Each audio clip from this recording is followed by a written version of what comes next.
talk about Fall of the House of X #2 from Marvel. And the fact that it just keeps getting weirder. I mean, what they're doing with the X-Men now isn't even like you don't know what the hell is going on. This entire issue is just making no sense whatsoever. So the issue literally starts off with Polaris attacking this Orchis floating base that they have overhead, and she just crashes the skull of this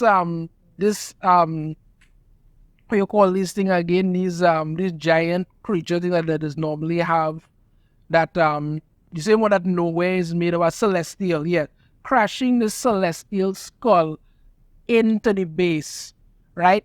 And then she comes out there. Obviously, it's like that alone would kill some people. So the Orchis agents are shooting at her and all of this stuff, and then she just comes through there and is like, "To me, my brood," and just unleashes the brood, which are like murderous xenomorphs to just kill the Orchis agents on board. I mean, they're screaming out, "Oh God," and they're getting torn apart.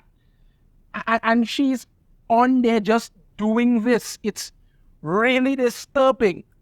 Really, really disturbing. They're trying to escape and she's killing them because now, the X-Men have no filter. They're just out there killing anyone and anything because of Orchis. And then she tells one of them, she basically says, "What did we learn today, gentlemen? That firing metal at the new master of magnetism has poor results." And she wants to know where some clone of Mr. Sinister is and Dr. Stasis and all of this nonsense. Just straight up murdering people. There's no denying it whatsoever. And then, Wolverine and Colossus are aboard this Orchis ship that's going there, and they just rip out that Colossus is dressed up as one of the Orchis agents, and then he just tears off the clothes. Wolverine comes out and they just start offing people. I mean, you kind of understand Wolverine would be doing that, but Colossus, that's a little messed up. And then to make it even worse, Nightcrawler is there. And what does Nightcrawler do? Nightcrawler literally takes one of the Orchis agents and then teleports him out into space to die in the cold recesses of space. But Nightcrawler is supposed to be some kind of priest or something who's out there committing bold-faced murder like it's nothing. I'm saying the X-Men have just gone. They no longer know what to do. They're out there killing people left, right, and center. That's it. That for some reason they think this is okay or this is good in some way, form, or the other.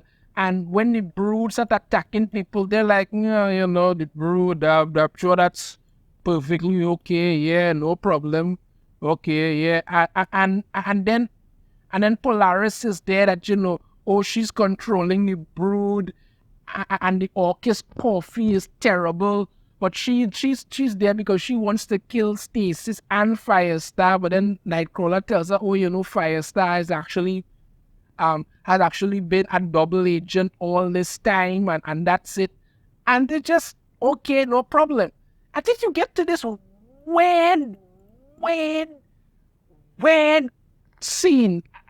I'm pretty sure I'm going to turn this into my thumbnail for this, where Emma Frost has two Orchis agents on leashes and is walking them like dogs in the city. And you're like, if this role were reversed and it was a man with two women on leashes, they'd be getting hate mail coming out the wazoo. But no, for some reason this is perfectly acceptable. I'm not sure why, but for some reason it seems to be. And if you listen to Emma Frost dialogue, okay, darlings, the beautiful voice in your head is the White Queen. I'm in New York walking the dogs before we have to put them down. She literally referred to these men who she has on leashes walking them as dogs, and she's walking them before she has to put them down. Good God, boy, that is really freaking messed up. Yeah. And then, for some reason, Krakoa has been captured by Orchis. I'm not sure why, because they put some net on it, and apparently that's all you need to capture Krakoa. I mean, I'm pretty sure that's a sentient being that has incredible powers, but no, and Juggernaut has gone to save Krakoa, and he's using one of Cable's guns, and it's just then all you have to do is just pull the net off, and Krakoa is free. So why couldn't it free itself? I don't know. I really don't. And then this robot, this Stark Sentinel robot, shows up to confront Emma Frost, and apparently it literally punches her. This giant thing, because it kills the dogs that she was walking. Apparently that this thing punches her, and Emma Frost is fine because she's not in her diamond form or anything like that. She's in a human form. She gets punched in the face and she's perfectly okay. And then she starts fighting this thing, and I'm like, how is this possible? She has no ability to no battle ability to whatever, but she's doing that, and Synch shows up to help her or whatever, and then Rogue and Gambit go to where the old Xavier School for Gifted Pupils was. Now it's overgrown and run down, and what to tell the other, and they've gone there to find Manifold, and apparently Rogue locked Manifold away in stasis or some kind of thing. And when Manifold wakes up and they tell him that he's been sleeping or what the other, he lashes out, attacks Gambit, punches Rogue, and then all of a sudden you get to see there's this mask thing on, and when the thing comes up, I think it's Lacuta or something. So its name looks like some kind of space-like thing with eyes, and I'm not even sure what the hell is going on. Really, I really have no clue what in God's name is going on, but that's what we're getting, and they get attacked by some kind of Stark Sentinel robot too. Yes, that's how these things play out one way or another. It's just pretty damn stupid.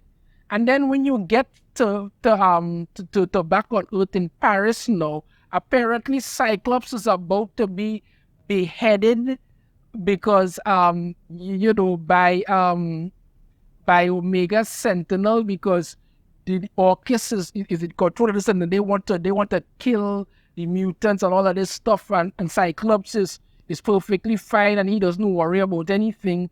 And then he gets saved by Dr. Gregor, and the reason she does this is because apparently she and Cyclops had some talk, and that was enough for her to just say like, hey, I'm gonna betray everything that I've been helping do for however long, murdering people. One little talk. I mean, you couldn't have set it up like, maybe she always had doubts. Maybe she's been looking into something, and then meeting Cyclops kind of confirmed something for her. But no, she just one little talk, and that's good enough for everything. And then she basically comes out and says like, what you said to me in the prison, I think we might have a problem with a secret part of Orchis. There's a part of the organization I've not been able to access after my husband and I brought Nimrod online.